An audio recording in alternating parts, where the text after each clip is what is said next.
Halo semua, hari ini kita akan belajar tentang SPSS ya. Saya harap semuanya sudah menginstal aplikasi SPSS. Nah, bagaimana cara kita membuka SPSS? Oke, kalau kita menggunakan, kalau di saya, filenya yang saya punya itu adalah IBM. Kita cari dulu filenya. Oke, filenya ini IBM statistik.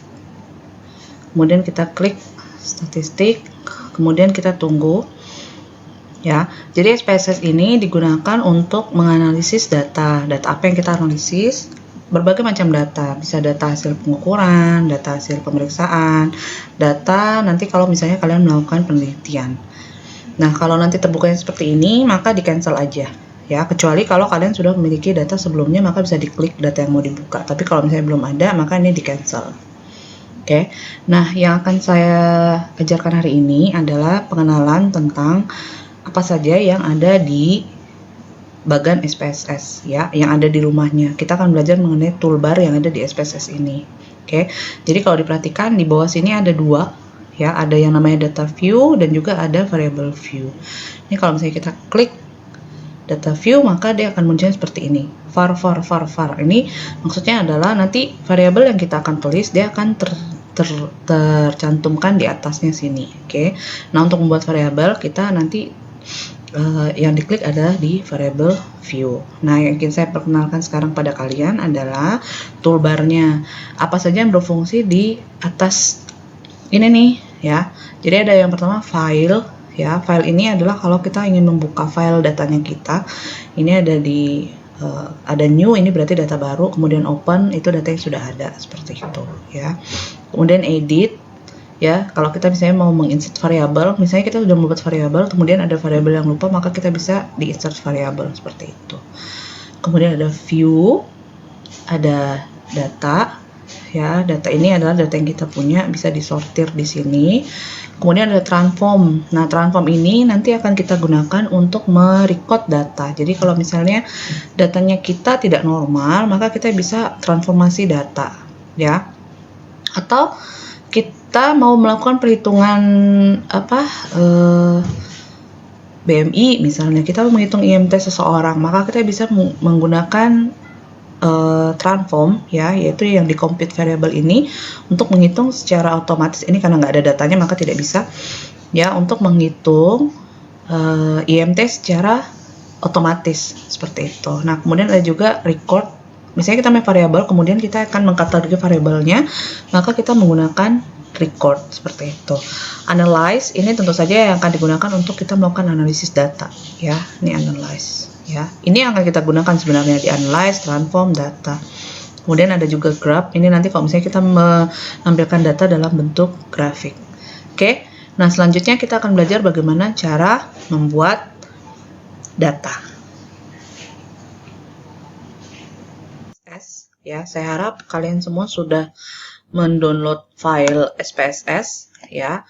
Sedangkan untuk PowerPoint-nya sudah saya bagikan sebelumnya ya, ini. Ya, saya harap juga kalian sudah membacanya.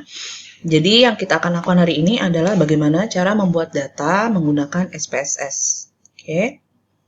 Nah, pada program SPSS ada dua ya. Ada yang namanya data view, kemudian ada juga yang namanya variable view. Data view ini nanti akan berisi tentang di mana tempat kita akan menginput data. Sedangkan sebelum kita menginput data, kita harus membuat dulu rumah-rumahnya, variabel apa yang akan kita buat. Nah, untuk membuat variabel, kita membuatnya di variable view. Oke. Nah, bagaimana cara membuat variable view? Oke. Nah, ini kita punya data misalnya. Kita punya data, ada nama, kemudian umur, jenis kelamin, jurusan. Oke, ada HB, IMT, asupan energi, asupan protein, FE, dan perlakuan, misalnya seperti itu. Nah, yang harus kita lakukan adalah menuliskan nama variabelnya dulu. Perlu diingat, untuk menuliskan nama variabel tidak boleh menggunakan spasi. Ya, dan nama variabel juga sebaiknya jangan terlalu panjang, jadi kita singkat saja, karena nanti kita akan menuliskan lagi nama variabelnya di label. Oke, nah misalnya kita akan menuliskan nama. Kalau nama biasanya kita akan nuliskan dengan tulisan panjang. Seperti ini, nama responden. Kalau menggunakan nama responden, maka kita bisa menggunakan underscore, kemudian kita tulis responden. Type-nya apa? Nah, kita harus memilih. Nama ini dia tipenya adalah huruf. Maka kita akan memilih di sini tipenya adalah huruf. Diklik di samping, saya ulang ya. Jadi, diklik di samping sini, oke, nanti dia akan muncul seperti ini. Ada numerik, ada koma, ada dot, ya. Kemudian ada science notation, data, dolar, kemudian custom accuracy, ada string. Nah, untuk nama, kita akan mengklik yang string. Oke. Jadi, kalau misalnya menggunakan huruf, kita menggunakannya, kalau menggunakan huruf, kalau menggunakan huruf, kita yang diklik adalah string. Kemudian panjang hurufnya berapa banyak, ya, berapa huruf. Nah, misalnya kita menggunakan karakternya 8. Kemudian kita oke. Kemudian kita labelin di sini. Nama responden. Oke, value-nya tidak ada missing, dan yang lainnya ini tidak perlu diisi seperti itu. Nah, kemudian selanjutnya adalah umur, ya. Kita klik umur responden, umur underscore res. Kalau umur tipenya apa? Nah, kalau kita lihat data di sini, ini kan dalam bentuk angka, maka kita di sini menuliskan dalam bentuk yang kita klik adalah numerik. Kemudian kita oke, ya. Nah, dilihat umurnya pakai koma nggak? Kalau umur kan nggak mungkin pakai koma, maka di sini desimalnya kita turunkan, jadi 0. Kemudian kita tulis di labelnya umur responden. Oke. Selanjutnya kita punya jenis kelamin. Nah, jenis kelamin di sini kita tulis JK. Oke. Tipenya apa? Jenis kelamin di sini ada L, ada P. Kita tidak boleh menuliskan L dan P karena tidak bisa dibaca di SPSS. Pada saat kita akan mengolah data yang ada di SPSS adalah data yang berupa angka. Ya, jadi data yang bisa diolah di SPSS itu adalah berupa angka. Maka kalau misalnya dia jenis kelamin seperti ini, maka kita kategorikan. Kategorikannya gimana? Misalnya, laki-laki kita kategorikan 1, perempuan kita kategorikan 2. Oke. Jadi diingat-ingat kita mengkategorikannya dengan apa? Laki-laki 1, perempuan 2. Oke. Maka tadi seperti saya bilang dia bukan dalam bentuknya string tapi dia dalam bentuk numerik. Kita pilih numerik, kemudian kita oke-kan, dihilangkan desimalnya. Kemudian di sini kita tulis panjang, jenis kelamin. Oke. Nah, yang selanjutnya adalah kita harus mengkategorikan. Tadi kan kita mengkategorikan laki-laki 1, perempuan 2. Maka yang selanjutnya kita bikin adalah di value. Di value-nya di bagian kiri, di bagian kanan kita klik seperti ini. Kemudian value-nya kita tulis 1. Labelnya apa? 1 itu adalah laki-laki. Kalau sudah ditulis seperti ini, kemudian di add, ya. Kemudian kita tulis 2 untuk perempuan. Oke, kalau sudah kemudian di add, kemudian di oke. Oke, jadi nanti yang kita masukkan bukan L dan P, tetapi kita masukkan angka. Seperti itu, ya. Nah, kemudian selanjutnya adalah jurusan. Kita menuliskan jurusan. Jurusan apa? Oh, jurusan. Ingat jangan dispasi ya. Kalau dispasi nanti dia nggak mau. Ini, misalnya saya tulis jurusan, kemudian saya spasi, nanti dia nggak mau. Nah, seperti ini akan muncul. Jadi jangan dispasi. Oke, jurusan, kemudian langsung pindah ke sebelahnya.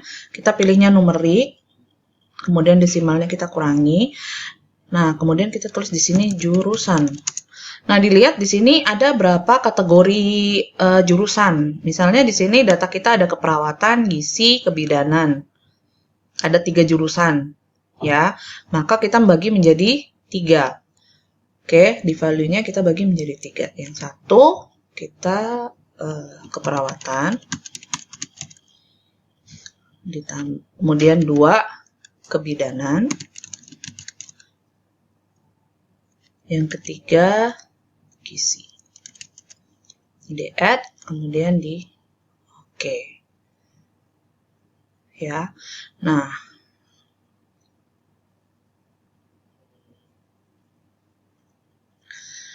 Nah, di sini kita bisa menuliskan misalnya data itu seperti yang sudah dijelaskan di SPSS, ini datanya data apa sih? Ada 3 pilihan, ada data scale. Scale ini biasanya kalau dia dalam bentuk numerik ya. Jadi misalnya tadi kayak data HB, data umur itu bisa scale. Kemudian ada ordinal, ada nominal. Kalau ordinal itu nilainya bertingkat. Jadi angka yang kita gunakan itu memiliki arti dan bertingkat, memiliki derajat tertentu. Kalau nominal dia tidak memiliki derajat tertentu, tetapi dengan skala yang sama seperti itu. Nah, kita bisa pilih untuk jurusan skalanya nominal, kemudian jenis kelamin juga skalanya nominal. Oke, nah selanjutnya yaitu data HB pre. HB underscore pre. Oke, kita pilih numerik, kemudian di sini dilihat nominalnya ada berapa. Kalau satu nominal berarti pakainya satu, kalau misalnya dua berarti dua. Karena ini kita punyanya satu nominal, maka dikurangi satu. Kemudian kita tulis HB pre. Nah, jadi seperti ini ya. Nah, ini rumah yang kita sudah bikin. Ini kalau kita lihat di data view, oke, nanti hasilnya seperti ini. Nah, bagaimana cara memasukkannya? Langsung ditulis aja. Misalnya nomor 1, kategorinya NA, umurnya 21. Nah, jenis kelaminnya ini kita masukkan tadi laki-laki atau perempuan. Ini bisa diklik sebenarnya di sini untuk pilih laki-laki. Atau kita juga bisa menggunakan angka 1 misalnya. Seperti ini. Kemudian jurusan sama seperti tadi, bisa diklik di sampingnya, kemudian kita tulis keperawatan. HB-nya 8,8. Nah, untuk koma diperhatikan dari settingan di laptopnya masing-masing. Kalau misalnya pakai koma di settingan laptopnya, maka untuk penulisan di SPSS-nya menggunakan titik. Tapi kalau misalnya menggunakan titik, maka dibalik menjadi koma. Seperti itu. Ya, ini cara membuat rumah atau membuat variabel di SPSS. Silakan melanjutkan membuat variabel berdasarkan data yang sudah diberikan. Oke, demikian pertemuan kita hari ini. Sampai jumpa di pertemuan yang selanjutnya.